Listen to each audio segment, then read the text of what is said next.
hello. Thank you very much for clicking on this video. It is appreciated.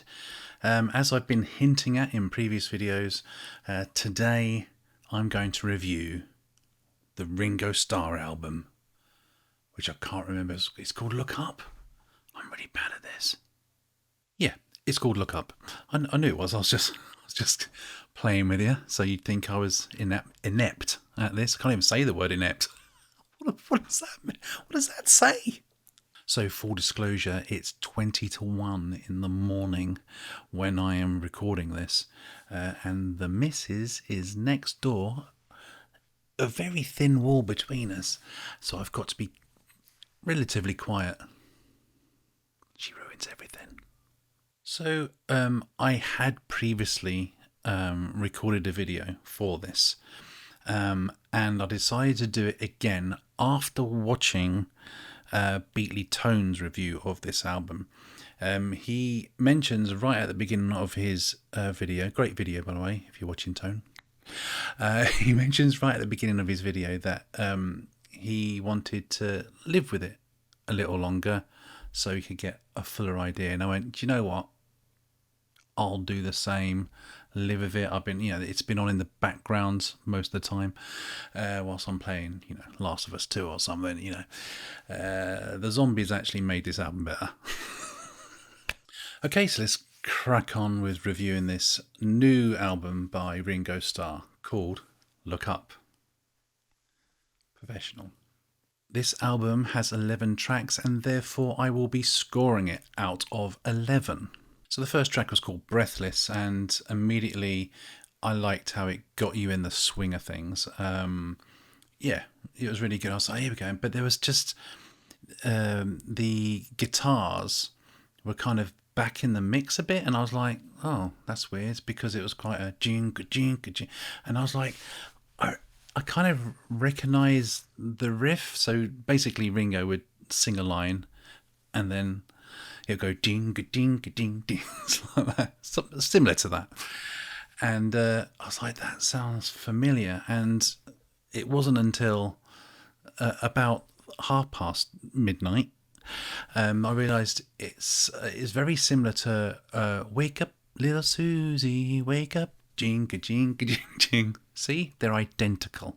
They're not identical, but they're very similar, and that's what I got from Breathless. It's that bit was a bit of a copy, and I wonder if that's why they put it back in the mix a little bit, so it wasn't too bloody obvious.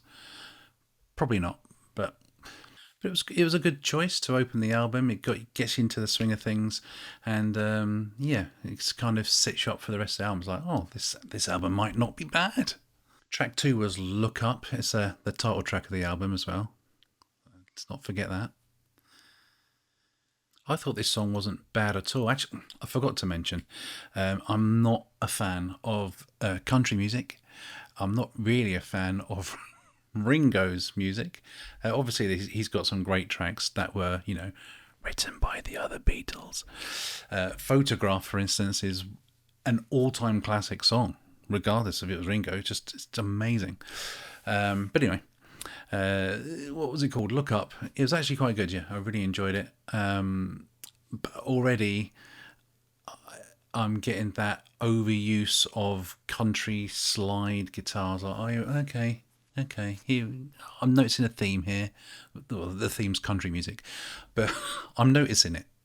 Track 3, Time on My Hands, had simplistic lyrics and melody, which isn't a bad thing. Well, melody, the lyrics, but a simple melody is gold, isn't it? Because then, it's easy to remember. The slide guitar is on full force on this song, and I was like, oh god, okay, it's made another appearance. Hello. This song is the longest song on the album, and I didn't mind it at all. I did think, again, that there's strings on this song, and again, they were back in the mix. I don't know why. Maybe, I was streaming it from iTunes. If you're wondering why I'm not showing you the album cover, that's where it would go. Yeah, I'm not buying that. Not until I listen to it. I'll let you know at the end if I'll buy it or not. Track 4 is Never Let Me Go.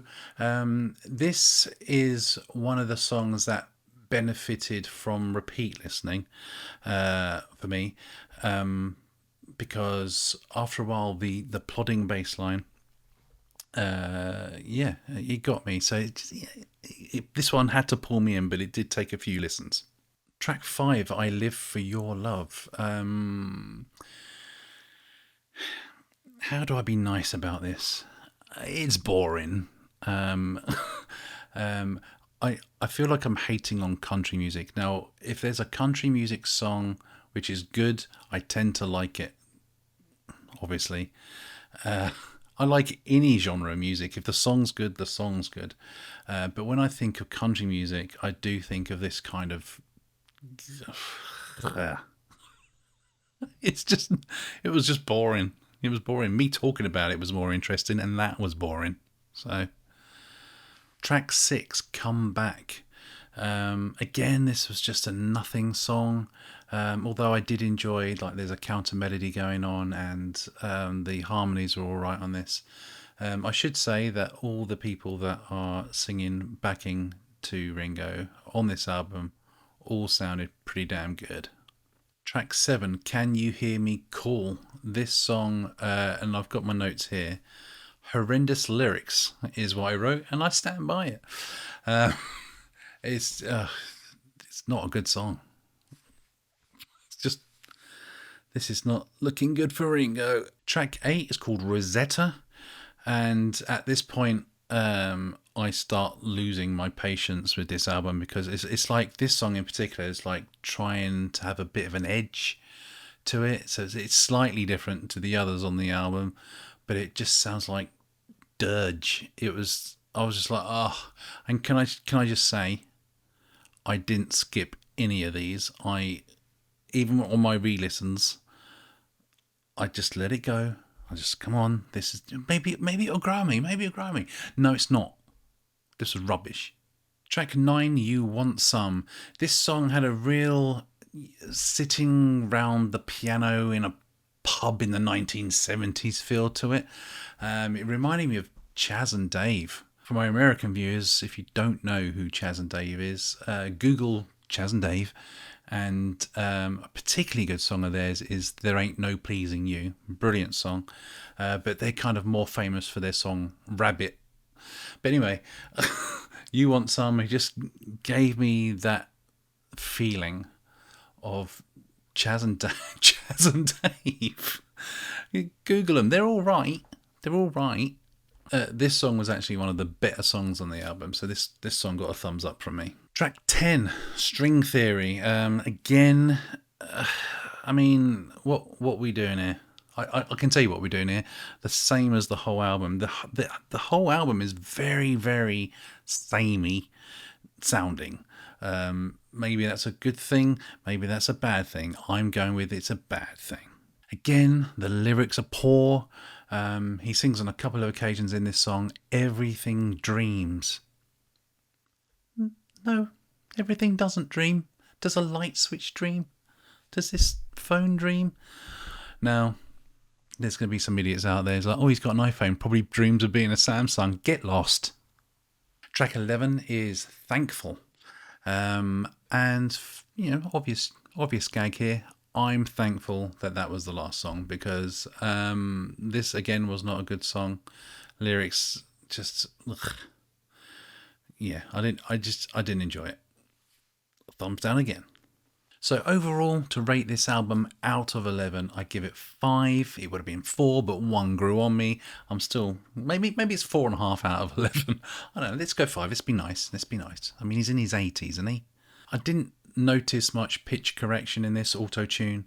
Not as much as they released a single on YouTube, and when I listened to it, I went, oh, I just like, look, auto-tune is pretty much everywhere now. I do it for the songs I write, because sometimes I just can't sing. But I make sure that it sounds like it's not auto-tuned. And on this YouTube video that was released, it did, but I didn't notice it when listening to this album at all. Maybe I just got used to it. I don't know. The lyrics on this album are pretty bad, which I found quite shocking, to be honest with you. It's not an album I'm ever going to listen to again, thank God. So I'm not going to. There you go, decisions are made. I feel a little bit bad because obviously he's in his 80s and, I'm just bashing him. You rubbish. He's in his 80s. He's still going. So God bless him. So yeah, 5 out of 11. I don't recommend the album. Don't bother buying it. Just stream it if you have to listen to it. Thank you for watching. I'll see you the next time I review something or talk about the Beatles. That's all I ever do now, isn't it? It's boring. Let's talk about... Anyone want to talk about, Metallica? No? Okay. Just the Beatles.